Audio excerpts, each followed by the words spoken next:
Disclaimer: these reaction videos are for educational and entertainment purposes only. These videos will not impact any of the PC reviewers or the community.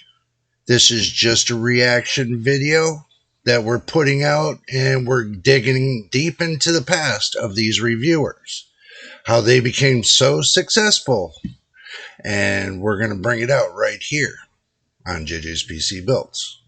So do stay tuned for the video.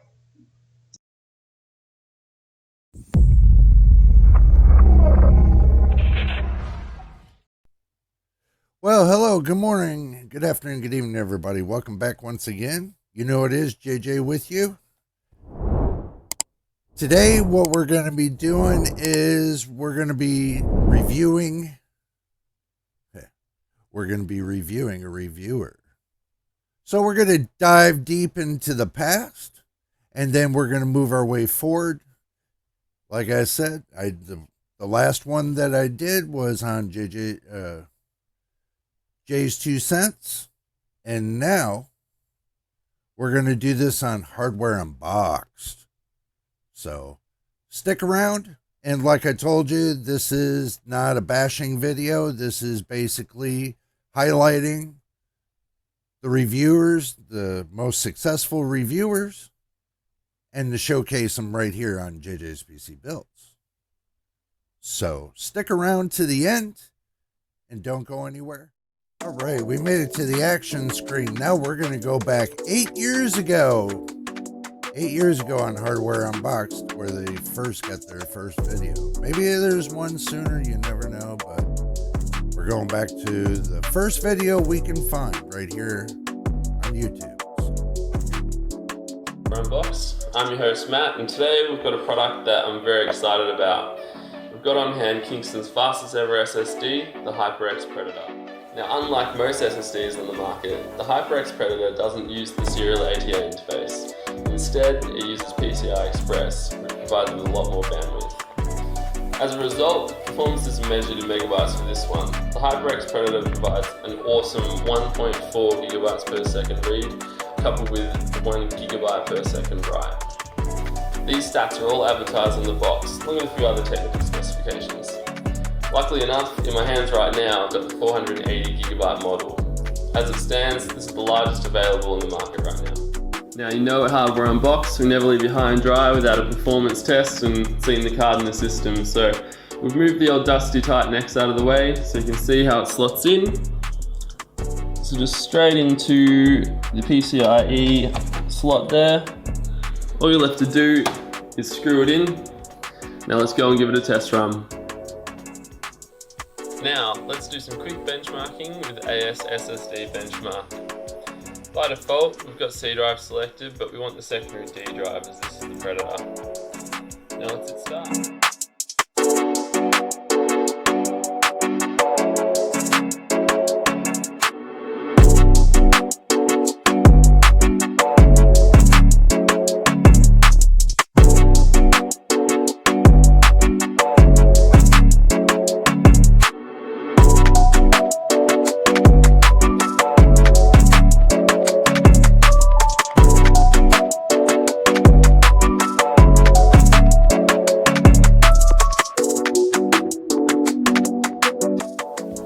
Another unboxing and quick product preview from Hardware Unboxed. And now let's take a look back 4 years and see what's happening. We went from 8 years, now we're going down to 4 years. We're working our way up just to see what's going on, so stay tuned. Hardware Unboxed. Today we are going to compare the cheapest RTX 2060 graphics card you can buy right now to one of the most expensive RTX 2060 graphics cards you can buy right now, at least from MSI anyway. Now, the reason I'm doing this is because I'm often asked if it's worth spending a little bit extra to get a graphics card such as this Gaming Z model over something like the Ventus XS. Right now, you can purchase the base model Ventus XS for $350 US, and that is, of course, the MSRP for the GeForce RTX 2060. However, there are plenty of options priced above the MSRP, such as MSI's most premium model, the Gaming Z, which currently sells for $390 US. And that makes it, well, it makes it quite a bit cheaper than an RTX 2070, so it's not encroaching on base model RTX 2070 pricing by any stretch of the imagination. And it also means that it's only about 11% more expensive than this particular card, and that's not too bad. But I'd say at this price range, we're sort of getting into the cutoff where spending more money really starts to hurt the value of the product. Still, if you're planning on keeping your graphics card for at least 2 years, does spending an extra $40 really matter? I guess, well, it depends on what you're getting, and that's exactly what many of you have been asking me. So let's compare the Ventus and Gaming Z models head to head to work out if the premium's worth it. Right off the bat, I can tell you guys the price hike isn't some kind of scam. MSI and other board partners simply don't produce the same graphics card, then give the premium model a factory overclock and call it a day. There are some real differences between these graphics cards.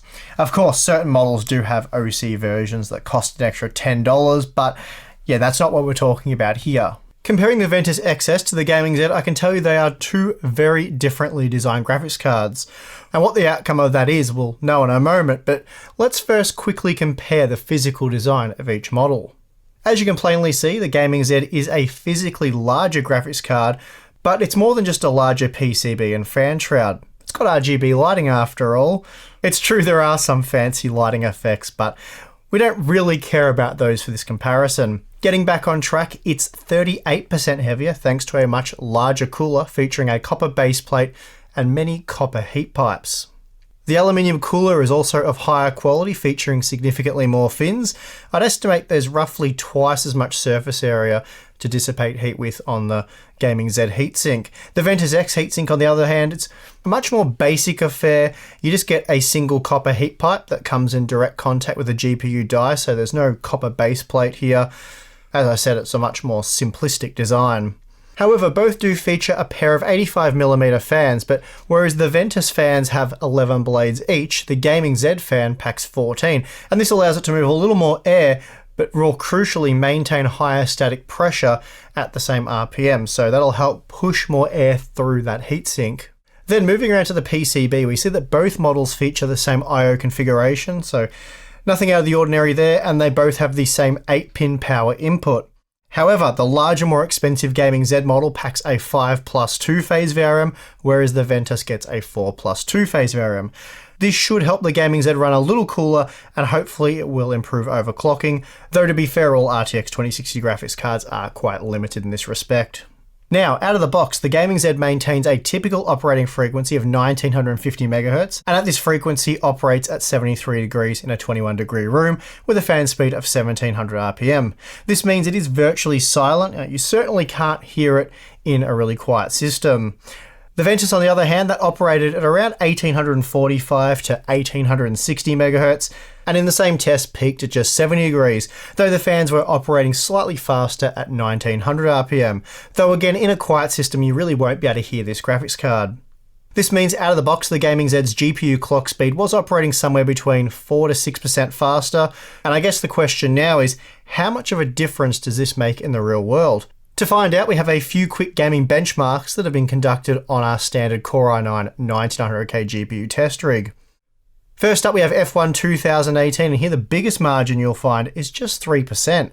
And for the most part, you're really looking at 2% or less. Given the margin of error is 1 to 2%, it's fair to say in terms of performance, there's virtually no difference between these two RTX 2060 models.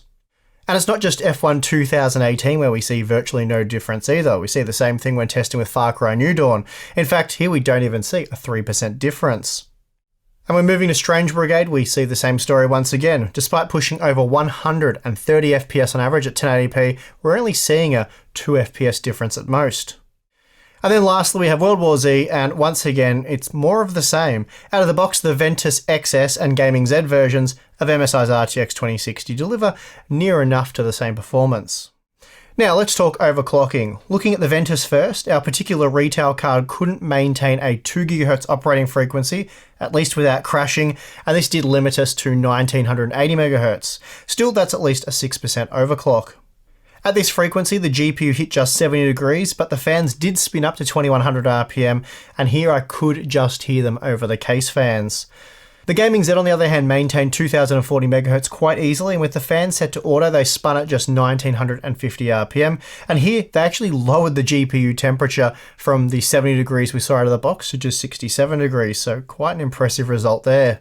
Now, I'm not going to go over any performance graphs here. Overclocked, these cards were within 1 FPS of each other, and both were boosted by about 5 to 6% when compared to the out-of-the-box performance.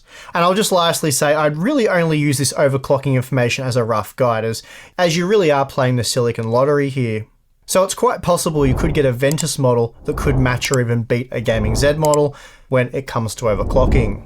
But as we've just seen, it doesn't really matter too much which card hits the outright highest frequency because the results are going to be much the same anyway. The premium mid-range graphics card debate is an interesting one. From a design standpoint, the Gaming Z is clearly the superior product in every regard. For a relatively small investment, you do get a much better quality cooler, a slightly better PCB design, and a slightly more aggressive factory overclock. Unfortunately, all this accounts for very little when dealing with an ultra-efficient 160-watt TDP graphics card that essentially overclocks itself. On paper, the Gaming Z is clocked 7% higher, but in reality, the operating frequency can almost be half that. Worse still, performance doesn't scale linearly with frequency. So this means a 7% frequency boost will often result in just a 4 to maybe 5% performance boost, and sometimes it can even be less than that. So the Gaming Z might be a better quality product, but even at just an 11% price premium, it doesn't offer an 11% improvement in anything. Not FPS performance, not cooling performance, and not operating volume. And even if you could stack all the advantages together, the very slight performance increase, the slightly better cooling, and the slight improvement in operating volume, even if you pack all that together, I'm not sure it justifies dishing out the extra cash. In short, if you're after maximum value, always stick with the models that meet the MSRP. Consider spending $10 more if it gets you a noticeably better model, maybe one with 3 fans, but other than that, I'd just stick with the base models. Having said all that, if you've got a little bit of extra cash, and I'm talking a little bit, enough to get something like the Gaming Z model and not step up to the next level for something like an RTX 2070 for $500, so yeah, if you've got a bit of extra cash and for whatever reason you don't want to spend it on maybe something like an SSD or put it towards some sort of other upgrade for your computer, it's your money, you can do whatever you want with it. So if you want to spend it on a slightly better graphics card, then sure, I suppose get a premium model if it makes you a bit more excited about the build, a bit more proud of the purchase, let's say. And now we're going to the newest video, close to the newest video of their channel. So let's go ahead and have a peek and see what's going on. Hyper Unboxed, it is Q&A time. Well, actually, it's still Q&A time, isn't it? Yes. Because we've done part 1, part 2, and that would make this Part 4. Yeah, we're now a children's show, so we've pivoted. We got bored with tech. But no, we're here for part 3. A lot of good questions, so some hopefully satisfactory answers. Again, I always aim for satisfactory. Tim seems to think Set that... the bar very high. Yes, well... Acceptable, satisfactory answers. That's what you're getting from this episode.